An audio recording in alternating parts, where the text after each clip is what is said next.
pangarap, san man umabot tayo. Pati ko rin ang mga tagapagpakinig ng programang Buhay OFW ngayon sa DWDD 1134 Armed Forces Radio. Mabuhay kayo mga OFW, mga bayani ng Pilipinas. Para po sa programang Buhay OFW ngayon, Bantay at Kasangga na mapapakinggan po sa DWWD 1134 kHz AM band, ang boses po ng Kawal Pilipino. Dito po tayo ngayon. Sir, pakilala po kayo, sir. Ako po si Mar Manibela Balbuena, number 64 sa Senado. Sana po ay masuportahan niyo ang aming mga advokasya, ang aming mga programa at nang sa ganon, magbago naman ang politika sa ating bansa at maisulong ang tunay na pagbabago sa mga pangangailangan ng ating mamamayan, ng taong bayan at masuportahan ang sektor ng transportasyon, ng mananakay, ng mga magsasaka, ng mga health workers at ng sa agrikultura, ng mga teachers, ng ating mga kapulisan at nang sa ganon ay may angat natin din ang antas ng kanilang pamumuhay. Yes, sir. Nakikinig po ang ating mga OFW sa apat na sulok ng mundo. Ano po yung mensahe niyo po sa kanila?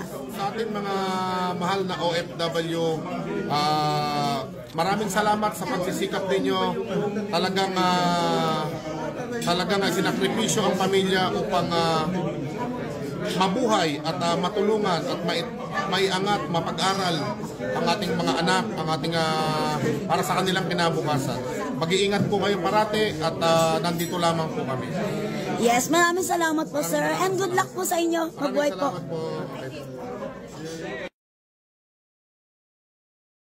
Magandang buhay po sa ating lahat. Ito po si Terry Alpha para po sa programang Buhay OFW ngayon, Bantay at Kasangga na mapapakinggan po sa DWWD Armed Forces Radio. Ito po yung boses ng Kawal Pilipino. Ngayon po ay kasama natin si Attorney Leandro Liberceles. Siya po ay senatorial aspirant at president po ng Partido Federal ng Pilipinas. Hello po, sir. Bati muna po kayo sa ating mga followers and viewers. Yeah, papasalamat ako sa magandang media at yung sa OFW at ako po ay isang senatorial candidate, pangalan po Leandro Liberceles Jr. Papasalamat po na at least nakakagay ko ng konting mensahe para sa radio at television. Yes. Sir, ano po yung mensahe nyo? Kasi mga nanonood po natin ay mga sundalo rin po kasi po tayo po ay nasa radio ng Armed Forces. Sundalo po, ano po ang inyong mensahe sa kanila? Well, bilang isang reserve Lieutenant Colonel, yes, siguro na-feel ko na rin yung problema ng mga armed forces natin, Pilipino, no? Yung problema kasi maliit lang yung sahod at saka, well, paano naman mga anak natin, mga apo, kulang talaga pagdating sa education. Basta sagot ko na yun, kakaroon sila ng world-class education, hindi lang yung pang-education ng UP, hindi, mas mataas pa. Kumbaga, pang Singapore. Yes. So, siguro, basta sa Senado na ako, gagawa ko ng isang lay, tawag ko dyan, new direction para makakaroon tayo ng world-class education gamit po ng artificial intelligence. Yes. At saka yung turo dyan, one teacher is to one student. Ako lang bala, sagot ko yung Okay po. Maraming salamat po. Sana po ay kayo po ay magtagumpay sa inyo pong magandang layunin para sa lahat. And God bless po. Thank you so much po. Umaga po, sa programa pong Buhay OFW ngayon, Bantay at Kasangga, ito po si Terry Alpha. Mapapakinggan po ito sa DWWD Armed Forces Radio po, ang boses ng Kawal Pilipino. Sir, pakilala po kayo. Ako si Attorney Ernesto Arellano, number 7 sa senatorial slate. Yes, ano po ang inyong mensahe sa ating mga OFW? Ang mga OFW ang tunay talagang bayani. Yes. Sa katunayan, ang ekonomiya ng Pilipinas ay nakasandal sa mga overseas workers remittances dahil kulang yung income na generated ng sarili ng bansa. Dependent Yes. ang Pilipinas sa mga OFW. Magpakatatag kayong mga kapatid. Yes, ang inyo naman pong message sa ating pong mga sundalo. Ang mga kapatid natin sa kasundaluhan, Opo. itindig ninyo ang karangalan ng Pilipinas. Tutulan natin ang paghihimasok ng mga dayuhan. Yes. Mga lalong-lalo ang mga Chinese Yes. government ngayon. Yes At po. kaya kailangan mag-ingat tayo sa pananalakay din sa isang paraan na mapanlinlang ng Estados Yes. Unidos. Good luck po and God bless po sa inyo. Sana po Hindi ako kalimutan. Yes. Point Thank you po. Number 7. Number 7. Thank you.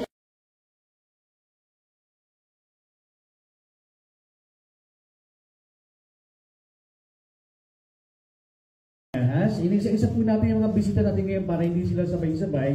Unahin muna natin ang isa sa mga senatorial aspirant na si Brad natin to, Alvin eh. Siyempre, sa Aguila, Taugama-P, Mason, lahat ata, pinahasok na ito ng organisasyon. So, palala mo na, Alvin. Alright, ikinagagala po ipakilala ang ating panauhing pandangal ngayong umaga, isang senatorial aspirant at ang presidente po ng Manibela, ladies and gentlemen, Mr. Mar Balbuena. Magandang umaga, sir. Welcome po sa Kapihan sa Eurotown Media Forum. Good morning, Sir Alvin. Aldani, sir, good morning. Good morning po sa Media Press Corps na nandito ngayon. Maraming salamat po at mabuhay po tayong lahat. Ay siguro Alvin, unang tanong, alam naman natin mayroong mga ibang grupo na kasama, o hindi ko alam kung kasama ni Kuya ni Brad Tolmar yung mga nag-aapilan na gawing, kasi ito may pinag-uusapan yung dagdag pasahe na gawing, meron pa bang jeep? Yung mga apila kasi yung mga jeep operator na gawing 15 pesos yung pamasahe. Ano bang ano mo rito? Kasi parang may iba, may mga tigil pasada yung sasagawa. Ano bang stand ng Manibela rito, Tol? Unang-una, siyempre, kawawa po yung ating mga kasamahang jeepney drivers, UB Express drivers, kahit po yung mga truck drivers na kasamahan na. Yung mga jeepney drivers, mga UB Express drivers na mga kasamahan natin, lahat ng motorista kawawa po ngayon dahil nga ang taas ng presyo ng gasolina, ng crudo. Ngayong araw, sumirit na naman yan. So, kung hindi ako nagkakamali, pang-apat na pagtaas na ngayong taon. O pang-apat, pang-lima na. So, sa jeepney na lang, sa UB Express, ang nawawalang kita na po namin ay nasa 300 piso. So, araw-araw po yan. Sa mga riders, mga delivery riders, sa motorcycle riders, ang laki din ng nawawala sa kanila sa TNBS, sa mga taxi, sa mga truck drivers. Kaya po, kahit pa sa Sir Danny, tol, sa mga private, sabihin na natin, hirap din sila. So, ngayon, kawawa ang commuters, kawawa ang mga drivers na dapat ang gobyerno ang gumagawa ng solusyon nito. Paano? Dapat ang gobyerno kapag sumisirit ng sobrang taas ang presyo ng mga produktong petrolyo, dapat kung hindi man niya matanggal totally yung mga tax na pinapataw dito, dahil alam naman natin nagagamit ito sa mga katulad sa health, sa education o kung saan man natulong sa ating mga kababayan. Dapat i-reduce man lang niya. Kasi sa 1 litro, hindi po bababa sa 18 pesos yung excise tax, yung value added tax na nakukuha galing sa train law o kung saan mga batas na ipinasa para patawan ng napakalaking buwis itong ating mga produktong petrolyo. Kung mababawasan ito, at least 8 pesos, tanggalin mo na yung train law muna, isuspend mo muna kasi nakalagay din naman sa train law kapag umabot na ito sa $80 per barrel, automatic isususpend niya. Pero kahit lumagpas na ng $100 to $120 per barrel, hindi pa rin niya sinususpend yung train law. Inuutakan tayo ng gobyerno, puro lamang kabig sa kanya. Kawawa ang drivers, kawawa lahat ng motorista na gumagamit, yung mga kumpanya na gumagamit ng mga produktong petrolyo, kawawa at higit na kawawa yung taong bayan na umaasa sa pangmasang transportasyon. Ngayon, kung maaprobahan yung hirit ng ating mga kasamahan na taas pamasahe, inflation na naman, mataas na inflation na naman ang katumbas nito. Bakit? Magtataas na naman yung mga essential goods, yung mga pangunahing bilihin, Pahirap na naman ito sa taong bayan. Iaasa na lamang ba natin ito sa iisang ahensya katulad ng LTFRB? Sana umaksyon dito ang NEDA. Muli, hindi po ito ang solusyon. Ang solusyon, hindi po solusyon ang taas pamasahe. Baka isang araw magising kami, wala na kaming pasahero. Baka bumili na ito ng kanya-kanyang motor para lamang makarating sila sa kanilang pupuntahan. Wala na rin kaming hanap buhay. Ayaw din namin, gusto namin maging balanse lamang yung pamasahe dun versus dun sa demand ng ating mga mananakay. So hindi ka sang-ayon doon sa 15 pesos? Hindi po ako sang-ayon na magtaas pamasahe. Ang mas malaking tulong sana kung bawasan na lamang i-reduce yung buwis. Kasi kung kumakarga kami ng 30 liters kada araw, times po sa 8 pesos, malaki na po sana. Kahit, Sir Danny, itaas yung pamasahe, kung magtataasan din yung bilihin, baka abonado pa kami. So useless lang yung useless lang din yung panawagan po na yan. Pero kasi yung ibang grupo katulad ng Piston, Alvin, alam naman natin, pero alam na, isa sila na mananawagan na magtitigil pasada ata bukas kasi doon sa hiling nila. Kung di ako nagkakamali bukas, no? Papasang Masta bukas, no? Kasama ba kayo doon sa panawagan nila? Kasi parehas naman kayong jeepney sectors. Kung magtitigil pasada po yung Magnificent 7, kami naman po maglilibring sakay para hindi po maapektuhan yung ating mga kababayan, yung mga commuters, para po makapasok pa rin sila sa kanilang mga trabaho. Yung mga estudyante na pumapasok sa eskwela ay may masakyan po. Sir, bukas nakatakda rin talakayin itong Land Transportation Franchising and Regulatory Board itong aumento sa pasahe. Ano po ang gusto niyo panawagan sa LTFRB, Sir Mar? Nasa kamay po ng LTFRB dito. Uulitin ko, hindi po kami kasama sa petitioners. Pero naintindihan natin yung plight ng ating mga drivers. Kontra tayo doon sa taas pamasahe. Pero ang sinusulong natin, mababaan man lang yung buwis. Kasi hindi lamang po driver, hindi lamang commuter, kundi mamamayang Pilipino po ang magsasuffer nito. Pag tinaas po ito, lahat po ng pangunahing bilihin, apektado. Pati yung bigas na 20 pesos mo, baka 80 pesos, 100 piso na kada kilo. Sir Danny. Alvin, medyo lalimin natin ng konti kasi alam naman natin itong si Mar ng Manibela. Sila yung mga talagang bumuhay doon sa damdamin ng transport na lang. Sila rin din ang kayang magsara at magsagawa ng traffic dyan sa tapat ng LTFRB. Sa kasaysayan kasi medyo matagal na rin yung kahit yung Magnificent 7, hindi na kaya yan eh. Manibela lang na kayang gawin yan. At alam naman natin yung pagsasagawa mo ng rally, nakipag-ugnayan sa iyo dyan, yung DOTR, tsaka yung tapos pa DOTR na parang ang lumalabas, parang naunggoy ka pa nga dito na mayroong pinangako na hindi natupad. No? Huwag natin pag-usapan yan. Pero doon sa kasalukuyan na bagong DOTR Secretary, may pag-asa ba ang Manibela doon sa mga hinihiling ninyo? Umaasa tayo, Sir Danny, Sir Alvin, na magkakaroon ng dialogo dito sa incoming DOTR. Isa lamang po ang masasabi ko, na ito ang tatatak.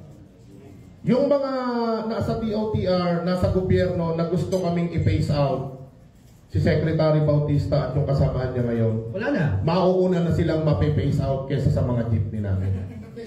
Phase out na sila pero yung jeepney namin matatag na nakatayo pa rin, bumibiyahe at nagsiservisyo sa taong bayan. Sana mapakinggan tayo ng susunod na uupo dito sa DOTR. Meron ka bang konting alam kung phase bakit? out? Bakit Phase out na ang DOTR Secretary at kanyang mga alipores, ang jeepney namin nandiyan pa rin. Nauna na silang na-phase out. Meron ka bang malalim na dahilan kung bakit unang na-phase out itong Secretary na to? Marami tayong naririnig, Sir Danny. Nag-meeting kayo yun eh. Pwede mo na siguro sabihin, karoon naman ang meeting niya, wala naman na siya eh. Ang usapan namin noon, sabi ko, yung mga kusang loob na nag-consolidate, hayaan na natin. Kung gusto nila yung consolidation at magkooperatiba, bigyan natin ng laya. Gusto nila yun eh. Pero yung mga ayaw na mag-consolidate pero gustong sumunod dun sa programa ng modernization at i-rehabilitate yung kanilang sasakyan, irespeto natin at bigyang laya din natin. Hindi namin sinasabing ayaw namin ng modernization, gusto natin, pero sana makatwiran. Pero serbisyo sa tao ang dapat ibigay para hindi maapektuhan ang taong bayan.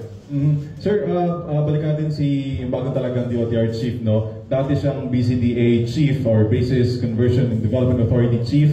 Dati rin siyang Deputy Implementer ng COVID-19 policy ni dating Pangulong Rodrigo Duterte. Now sir, with this profile, tingin niyo po ba fit siya sa DOTR bilang maging kalihim at maging katuwang rin ang manibela sa mga programa ninyo para sa public transportation, sir? Alam niyo, naniniwala ako na kung hindi ka talaga galing sa sektor, mahihirapan ka talagang i-implement. Yung isa nga, yung outgoing na, galing na sa paliparan ito. Di ba? Galing na sa transport sector, pero anong nangyari? Wala po tayong nakitang maayos na programa bukod dito sa subway na matagal na ang programa, ilang presidente na ang dumaan na implement ngayon, pero tignan mo, nasaan na yung programa. Palpak pa rin. Ayaw ko namang husgahan yung incoming secretary ng DOTR, pero ang naririnig ko lang, pinalayas daw yung mga ITAS doon sa mga kinonvert nila. Saan ito dinala ngayon? Kasi kawawa din naman. Pero kung nabigyan ng maayos na matitirhan, yung tinanggal doon sa mga kinonvert at yung katulad ng Clark Development Authority na yan, pinaganda rin naman talaga. Pero napapakinabangan ba? Yes. Di ba? Parang wala naman patay. Wala tayong naririnig kung anong pakinabang natin doon sa ginawa nila, yung kinonvert nila ng mga base na yan, na tinitirahan ng mga ITAS na yan. So sana malinaw kung ano din, mailatag muna niya, hintayin natin, bigyan din natin ng pagkakataon. Ayaw naman natin sabihin, hindi ka fit dyan. Tingnan natin, kasi alam ko, ekonomista to. Baka magaling gumawa ng project. Yes. Baka hindi nagkakamali si PBBM dyan. Hindi ka sang-ayon doon sa 15 pesos na taas pasahe. Sabi mo parang hindi napapanon. Ano bang akma na dapat na panawagan ng mga mananakay at ng mga transport groups sa panahon ngayon? Kasi sabi mo, 15 pesos parang hindi naman sapat. Inflation, sisingilin din sa mga Pilipino. Ano ang akmang panawagan ngayon ng Manibela sa tingin mo para mabuhay naman yung mga jeepney operator natin? Ang akma po talaga, ibaba ang presyo ng langis. Hindi naman maipaliwanag ng maayos kung saan nang gagaling itong taas presyo na to. Linggo-linggo, hamangin mo, Sir Danny, Sir Alvin, sa ating mga kababayan, linggo-linggo, hindi pa tayo pwedeng mag-imbak ng pangmatagalan na krudo, na gasolina, para nang sa ganun, pagka may mataas, pag tumataas ang presyo sa world market, meron tayong reserbang mga langis, na kapag mataas ang presyo ng langis, ilalabas natin ito dahil mura pa natin itong nabili. Bukod pa sa pag-reduce ng tax. Alam mo, nakakalungkot, kaya naman sila humihiling ng taas presyo. Yung mga nag-modernize, karamihan ang humihiling ng taas presyo. Bakit? So hindi lang yung mga jeepney drivers. Alam mo, nagsimula yan doon.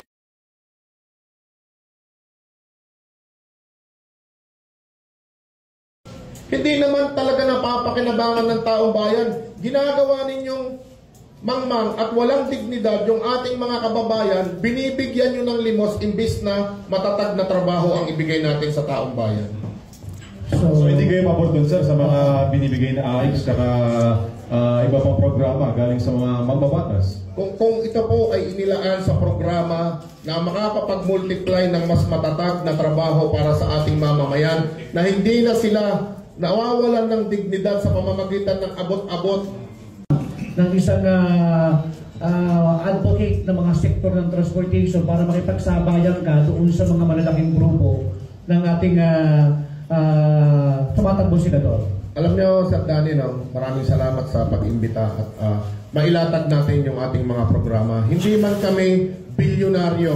Nakita naman natin na hindi pa talaga campaign period, bilyong piso na ang ginagastos ng ating mga kasamahang tumatakbo din sa pagka-senador. Kung titignan po natin, si Mar Balbuena ay isa lamang hamak na bumibiyahe sa kalsada. Ano po? Pero kami ay kusang loob na nagsiservisyo sa taong bayan ng wala pong kapalit at walang hinihinging kapalit. Binuwis namin ang aming buhay, ipinagtanggol natin ang kabuhayan ng mga jeepney drivers at operators sa lahat ng manggagawa ng transport sector, sa lahat ng mga motorista. Maraming hindi alam ang mga motorista, ang ating mga kababayan, Kapag nahuhuli ang aming mga kasamahan, ipinapakiusap namin kung ang huli ay mali. Hindi namin pinapahiya ang mga enforcer dahil may dignidad din po yan. Hindi namin ibinablog para lang sumikat kami, pero nasusolusyonan namin yung problema sa aming mga kasamahang hinahuhuli. So hindi ka sasayaw? Hindi ako sasayaw, hindi ako mamamahiya ng enforcer para lamang kami ay sumikat. Bigyan din natin ng dignidad, mga tao din po yan, mga kababayan din po natin yan. Kung may mali, pwede nating itama at nang hindi na pag-iinitan yung ating mga kasamahang motorista, lalong-lalo na yung mga jeepney drivers. Marami tayong programa katulad sa edukasyon na dapat build more classrooms, hire more teachers, magpagawa tayo ng mga kapaki-pakinabang na mga libro para sa ating mga mag-aaral. Isipin mo, Sir Danny, walang classroom. Yung isang buong araw pinaghahatian ng mga estudyante. Despite na bilyong-bilyong piso ang inilala ang pondo dyan, walang classroom, walang teacher, walang libro, pero may overpriced na laptop. Pero boss, yung binabanggit mo, problema ng lipunan niya, matagal nang pinag-uusapan yan. Ano magiging solusyon mo kung sakaling magbibigyan ka ng peso sa Senado? Kasi alam naman natin yan, na bata pa si Bal niyan, problema na yan, kulang ng libro, kulang ng classroom. Pero ang dami ng mga senador na nangako niyan, wala naman natupad. Ano magiging magagawa ng isang katulad mo na tumatakbong senador na sabi nga natin, kapi mo nga, may kakulangan ka doon sa makinarya, hindi ka naman katulad na naging sikat. Anong pwede mong gawin doon sa mga kakulangan na binabanggit mo? Nandito ang lahat ng media ngayon. Isa sila sa mga magpapalakas ng ating laban na hindi tayo trapo, hindi tayo galing sa dynasty. Ang lakas natin ngayon yung ating mga kababayan na nakakakilala sa atin na maipalaganap pa na isang Mar Manibela Balbuena na tumatakbo sa Senado na pinagtanggol ang hanap buhay ng kanyang sektor. At kung tayo ay manunuklok, Sir Danny, ipagtatanggol natin hindi lang ang ating mga jeepney drivers kundi ang buong Pilipinas, ang mamamayang Pilipino. Hindi niya mananampal sa Senado. Hindi. Pero dapat naman patuloy gusto ko natin i-acknowledge sa isa sa mga bisita rin natin ng first nominee ng TODA Action Party List, si Sir Robin Feliciano. Sir, bati mo na po tayo. Magandang umaga ho, Sir Danny, sa inyong mga tagapakinig, sa mga kaibigan natin sa harapan. Nandito si Sir Mario ng tumatakbo bilang senador, representing the transport sector. Siyempre ho, sa mga kaibigan natin sa media na naririto, isang mapagpalang umaga ho na puno ng pag-asa para sa mamamayang Pilipino. Sakto, Alvin, meron tayong jeepney, meron tayong TODA. Magkadugtong yan eh. Kaya batis magkakalala. Sir, yung pang kasi yung mga jeepney operator may panawagan doon sa taas na pasahe. Ang mga TODA ba, kamusta ngayon? Kasi alam naman natin sila yung mga nagiging daan na mga pagka merong tigil pasada ang Manibela, ang TODA ang sumasalo eh. Kayo ang nagiging tawid sa kaya ng mga mararatang Pilipino, sir. Alam nyo ho, dalawa ang pinaka-major na transportasyon ng mamamayang Pilipino. Nandyan ang mga kaibigan natin na mga PUJ, Public Utility Jeepneys, at syempre ho, ang mga tricycle natin. Syempre sa mga major roads, sila po ang mga nasa kalsada. Ang mga tricycle naman natin ang nasa mga barangay at sa mga sitio natin. Ang kaibahan lang ho, ang nagtatakda ng pamasahe para sa mga PUJ natin ay ang national government, di ba? May mga regional government tayo sa pamamagitan ng LTO. Tayo naman ho ay nasa pamahalaang lokal, nasa mga local government. Ang problema ho sa sektor ng tricycle, medyo matagalo ang proseso dahil kada lugar, kada LGU, may kanya-kanyang proseso ng pagtaas ng presyo ng taripa o ng taripa natin sa pamasahe. Kung kaya't ang gusto ng TODA Action Party List ay magkaroon ng mga pamantayan sa pagtatakda ng pamasahe tulad na lamang po ng presyo ng gasolina.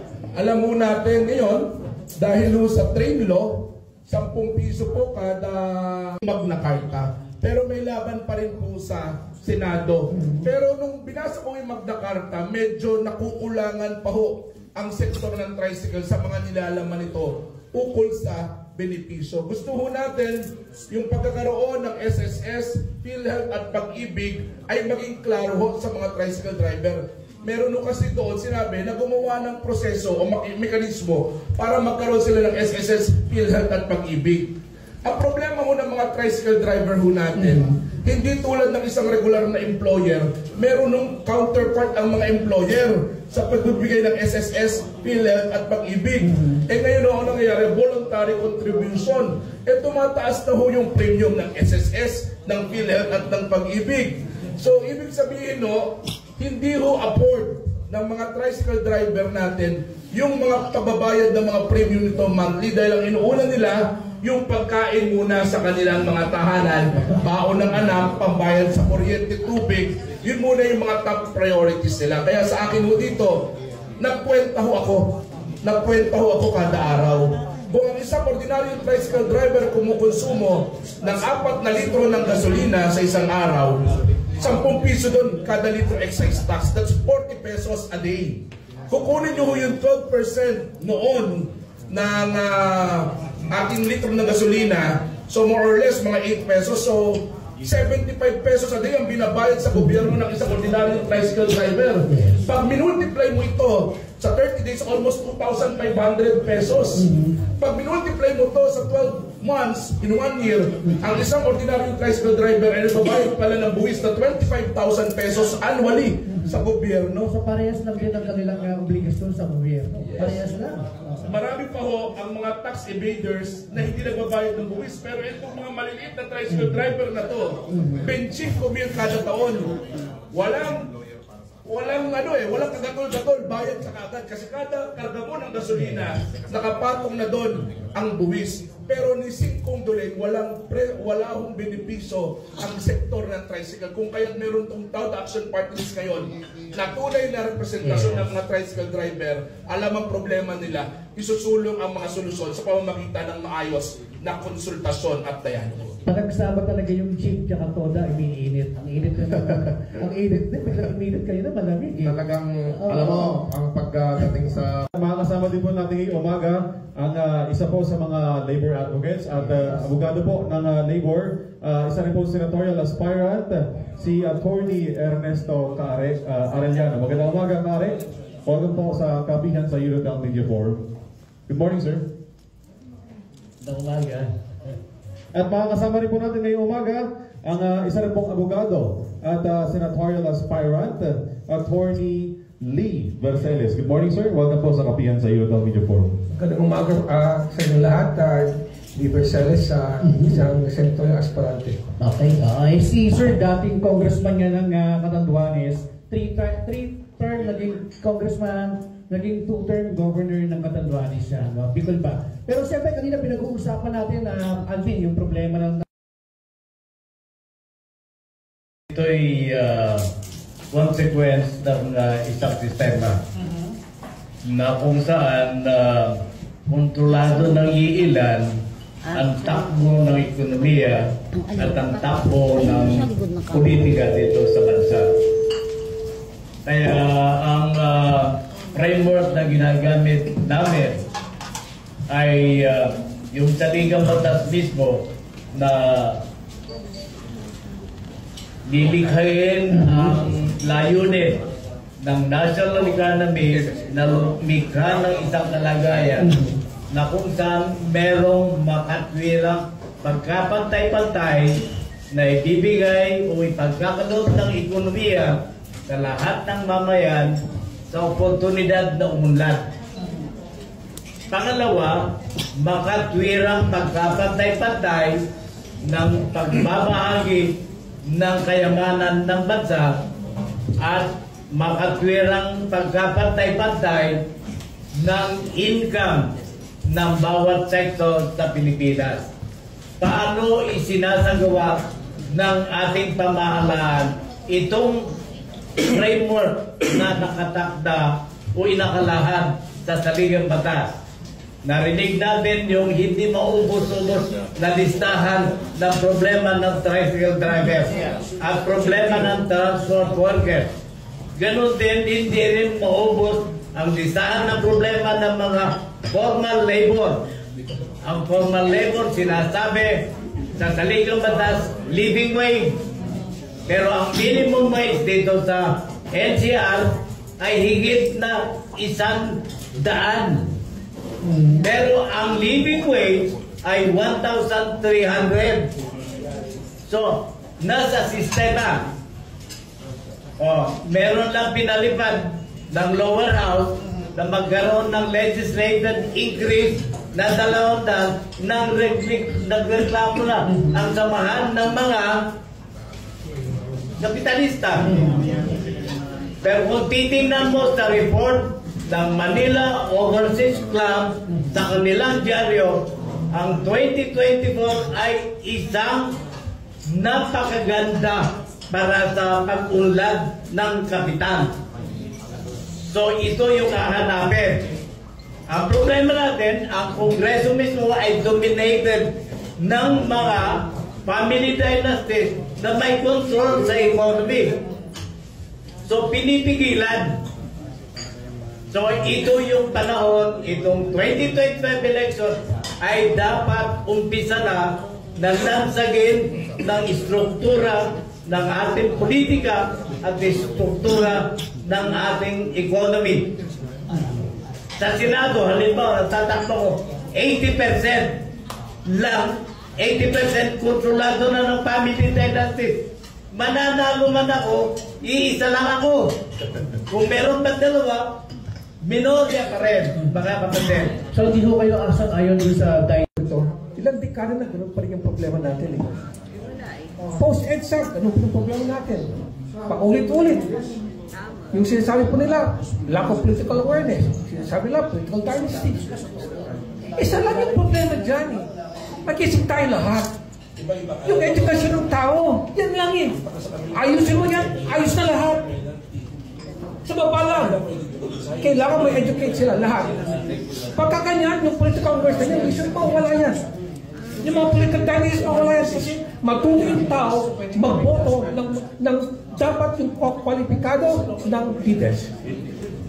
Ngayon, meron tayong tools. Gamitin natin yung AI. 1:1, one teacher to one student. Pag ganun gagawin mo, lahat ng mga estudyante dyan, tataas sila. Utang nila. Mataas na. Yan ang kailangan natin eh. That's it. Lahat mo ito, tapos na tayo dito. Mag-AI na lang tayo, tapos ng problema ng Pilipinas. I promise you. Alright. Tulad ng on deregulation law. Hindi nakikinabang ang taong bayan dyan. Iilan lamang ang nakikinabang dyan, yung mga negosyante lamang.